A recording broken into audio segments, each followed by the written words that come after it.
मंत्री जी से मैं पूछना चाहता हूं, पहले भी इसमें प्रश्न लगाए थे और उसको संलग्न करके कि छत्तीसगढ़ प्राइवेट प्लेसमेंट एजेंसियां नियम 2014, क्या प्लेसमेंट एजेंसी द्वारा कामगार उपलब्ध कराए जाने पर पुलिस सत्यापन की अनिवार्यता है? मंत्री जी। माननीय अध्यक्ष महोदय, सबसे पहले तो आपको बहुत बहुत बधाई उत्कृष्ट विधायक बनने पर। इसका मतलब आज प्रश्न ना करे हो। इशारा कर रहे हो आप। कम करें, चलिए ठीक है, एक दो प्रश्न कर लेंगे। माननीय अध्यक्ष महोदय, प्लेसमेंट कर्मचारियों को और जो सफाई सुरक्षा संबंधित हैं उनको रखने से पहले उसमें पुलिस वेरिफिकेशन का उसमें 2 स्थान पर प्रावधान है। हमारे जो डीकेएस है और मेडिकल कॉलेज जिस संदर्भ में पूछ रहे हैं, अपना रायपुर का पंडित जवाहरलाल नेहरू मेडिकल कॉलेज का, और जो हॉस्पिटल है मेकाहारा का, उसमें प्रावधान नहीं है। इस एक माननीय मंत्री जी, ये 2 जगह जो प्रावधान है, तो मैं आपसे ये पूछना चाहता हूँ, आपने उत्तर में दिया है कि केवल 40 लोगों का आपने सत्यापन कराए हैं और 40 के बाद में बाकी लोगों का सत्यापन आप नहीं कराए, और नहीं कराने के बाद में जो आवश्यकता है कि जैसे हम किसी के यहाँ भेजें, किसी के यहाँ रखें, किसी सरकारी संस्था में, और उसके बाद में घटनाएं घटित हुई, तो मैं आपसे ये पूछना चाहता हूँ कि जब आवश्यकता है तो क्या उसका वेरिफिकेशन कराए बिना उसका भुगतान किया जाना चाहिए? मैं आपके बात से एकदम सहमत हूँ, लेकिन जो अनुबंध शर्त है उसमें सत्यापन किए बिना पेमेंट रोकने का प्रावधान नहीं है। लेकिन हम जो है अब जो आगे टेंडर करेंगे, चूँकि टेंडर प्रक्रियाएं पहले हो चुकी हैं, अब उसमें निश्चित रूप से प्रावधान भी कर रहे हैं। और मेकाहारा जो हॉस्पिटल है उसमें कंडिका में जरूर नहीं है अनुबंध शर्तों में, लेकिन इसके बावजूद भी हमने वेरिफिकेशन के लिए संबंधित एजेंसी को लिखा हुआ है, और निश्चित रूप से आपकी जो भावनाएं हैं नहीं, मेरी भावनाएं का तो ठीक है, भावना पीछे बैठी हुई है। जो नियम है मैं उस पर नहीं जा रहा हूँ, भावना में नियम जो है, नियम का आपने पालन नहीं किया, मतलब आपके जो अधीनस्थ, तो मैं तो भावना का सम्मान हमेशा करता हूँ।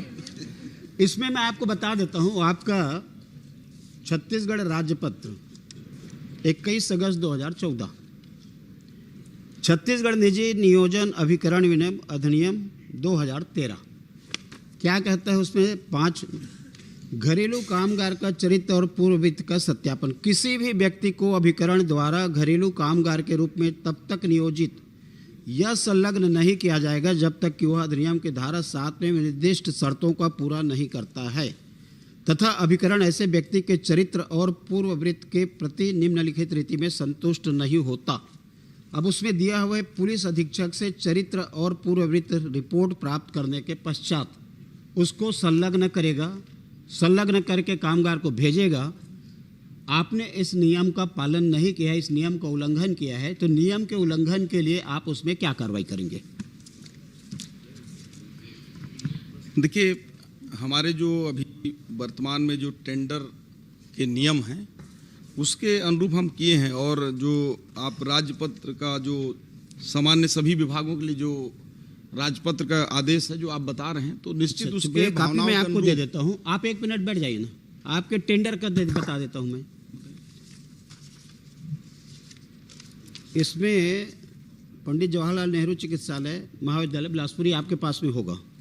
निविदा प्रपत्र के नियम एवं शर्तों के अनुसार एजेंसी ऐसे व्यक्ति को कार्य पर रखेगी जिनके पिछले रिकॉर्ड अच्छी तरह से सत्यापन किए गए हों, जिसमें कैरेक्टर एवं पुलिस सत्यापन तथा दूसरी औपचारिकता शामिल है। पुलिस सत्यापन इसमें भी आपने टेंडर की बात की है, आपके टेंडर के उसमें लिखा हुआ है, आपने इसका भी उल्लंघन किया है, तो अब इसमें आप कार्रवाई करेंगे क्या? नहीं, मैंने पहले भी ऐसा नहीं बोला कि नियम में वो वेरिफिकेशन का ही नहीं है। भाई नियम में यदि सिर्फ है तो नियम का पालन कौन करेगा? नहीं, उसमें आप पेमेंट नियम का पालन आपके विभाग में नहीं होगा, आपके नियम का पालन आपके अधीनस्थ नहीं करेंगे, तो उस नियम किसके लिए बना हुआ है?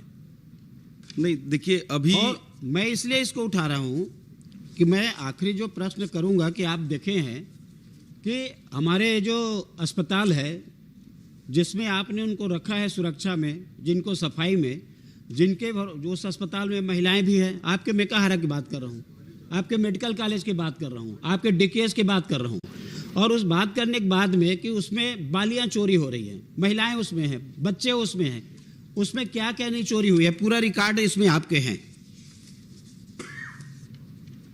आपने देखा है ना कि आपने जवाब में दिया है उसको, और जवाब में आपने दिया है कि उसमें जो चोरियां हुई है उसके बाद भी आप ये बोल रहे हैं कि उल्लंघन नहीं हुआ है, और उल्लंघन नहीं हुआ है ये जो बात आप बोल रहे हैं, और उल्लंघन हुआ है तो उसको भी स्वीकार कर रहे हैं कि उल्लंघन हुआ है। तो मैं यही तो पूछना चाहता हूं कि जब सत्यापन की प्रक्रिया है, आपके निविदा में है, आपके नियम में है, और उसके बाद में उसका पालन यदि नहीं कर रहे हैं और उसके बाद आप बोल रहे हैं कि मैं आपको धन्यवाद देता हूं, तो धन्यवाद देने से काम नहीं होगा साहब, इसमें तो कार्रवाई करनी पड़ेगी। माननीय अध्यक्ष महोदय, हम लोगों ने अभी तक जो डीकेएस है और मेडिकल कॉलेज है उसके 100% हम लोगों ने वेरिफिकेशन करा लिया है, और चूंकि मेकाहारा जो हॉस्पिटल मैं एक मिनट बता देता हूँ ना, सबके ध्यान में आ जाए। नकदी एवं मोबाइल चोरी होने की सूचना, नाम नहीं बताता, उनका नाम लिखा हुआ है। दिनांक 7/7 को प्रकाशित समाचार पोस्टमार्टम के बाद 100 लेने आए परिजनों के गार्ड पैसे मांग रहे हैं। 15/5/26 को अपनी पत्नी के उपचार डिलीवरी के दौरान 2 नग सोने की बाली सफाई कर्मचारी के द्वारा निकाल ले गई और रखे जाने की शिकायत। उसके बाद में पत्रकारों के साथ में दुर्व्यवहार, उसका कारण वही है कि आपने किसी को भी रख लिया, और किसी भी को रखने का कारण यही कि आपने वेरिफिकेशन किया नहीं कि वो गुंडा है, बदमाश है, आदतन चोरी के अपराधी है, ये आपने उसको बिना सत्यापन के आपने जो रखा है, उसके कारण में सारी वारदात हो रही है। छत्तीसगढ़ का हमारा राजधानी और छत्तीसगढ़ के लोग यहाँ इलाज कराने के लिए आते हैं, उस अस्पताल की घटना है ये, कोई पीएचसी और सीएचसी की घटना नहीं है। उसके बाद गंभीरता आपकी दिखाई दे रही है, विभाग की गंभीरता दिखाई दे रही है कि इतना घटना होने के बाद भी आप उसमें कोई कार्रवाई करना नहीं चाह रहे हैं, इतना घटना होने के बाद भी कोई आप आदेशात्मक कार्रवाई नहीं कर रहे हैं। तो मैं आपसे फिर पूछना चाहता हूं कि जो सारे घटना हुई है, मैंने आपको बता दिया, बोलेंगे तो आपको मैं दे देता हूं, आपके पास है वैसे वो।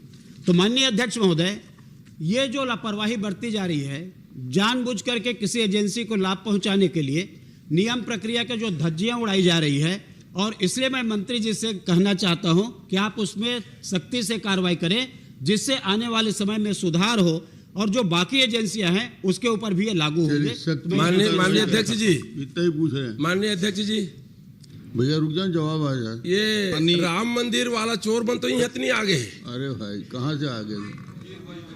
वो टेबल का नोट वाले मना है। माननीय अध्यक्ष महोदय, ये जो माननीय सदस्य जी ने जानकारी बताया, वो जानकारी विभाग ने लिखित में भी दिया है, और हमने उन पर सब में कार्रवाई भी किया है। जो चोरी की बात आई या लड़ाई की बातचीत आई, उसमें उनके ऊपर कार्रवाई नहीं जी, जो चोरी किए हैं, जो चोरी करने वाले को रखे हैं उनके ऊपर क्या कार्रवाई की है, उसमें भी, और उनका जो निविदा स्वीकृत किए हैं उनके ऊपर क्या कार्रवाई किए हैं। प्रश्न ये है, उनको 10 को निकालने से आपका कोई लाभ होने वाला नहीं है, जो जड़ है उसमें क्या कार्रवाई कर रहे हैं आप?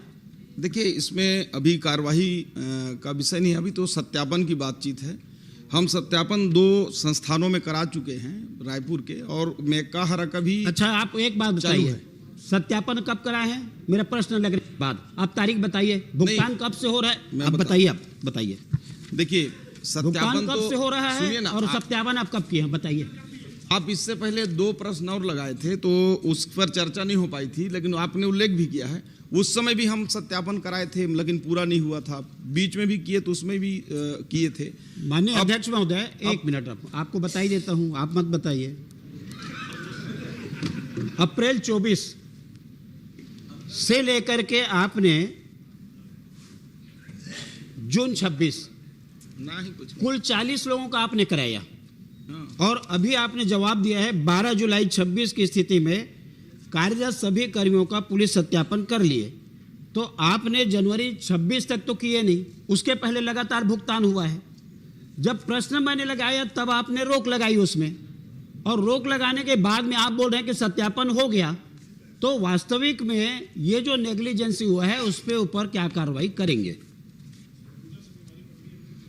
देखिए, भुगतान की जैसे आप बात कर रहे हैं, तो मैंने भुगतान के लिए तो स्पष्ट कहा कि टेंडर के शर्तों में वेरिफिकेशन के बिना भुगतान रोकने के नहीं है, क्योंकि ये अति आवश्यक सेवाएं भी हैं।